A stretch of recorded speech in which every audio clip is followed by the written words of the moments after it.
Around 6 o'clock నేను లేస్తానండి. So first ఒక 30 minutes అనేటువంటిది I will do a quiet time. That's my mindfulness or my meditation time. So దాని తర్వాత నేను gym కి కంపల్సరీగా వెళ్తాను. సో వీక్ కి ఆల్మోస్ట్ 6 days అనుకోవచ్చు. వన్స్ ఇన్ వెల్ ట్రావెల్ చేసినప్పుడు అయినా మిస్ అవ్వచ్చు, కానీ 45 minutes ట్రైనర్ తో పాటు కంపల్సరీగా ఏరోబిక్స్ అండ్ వెయిట్స్ చేస్తాను. సో అది అయిన తర్వాత I come back, I have cup of milk and with some protein, because protein is the most important, because I reduce carbohydrates as far as possible, right? So protein తో powder తో పాటు milk, and then I get ready. Hospital around 8:30 కల్లా వచ్చేస్తాను. So 3 to 5 surgeries every day.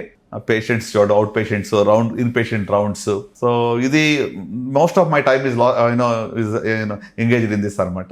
So అది అయిపోయిన తర్వాత మధ్యలో మరలా మన గ్రేస్ క్యాన్సర్ ఫౌండేషన్ పని నడుస్తూ ఉంటుంది, right? Because we are looking at అంటే ఎంతమందికి స్క్రీనింగ్ చేయాలి, ఎంతమందికి అవేర్నెస్ క్యాంపెయిన్స్ చేయాలి. సో దాన్ని కూడా ప్యారల్ గా మన నడుస్తూ ఉంటుంది బ్యాక్ ఆఫ్ ద మైండ్ లో. But my wife doctor Pramila, she is been a great support to me. So she make sure అంటే నా ఫుడ్ అనేటువంటిది ఆమె ఇంట్లో నుంచి పంపించింది ఫుడే తింటా నేను.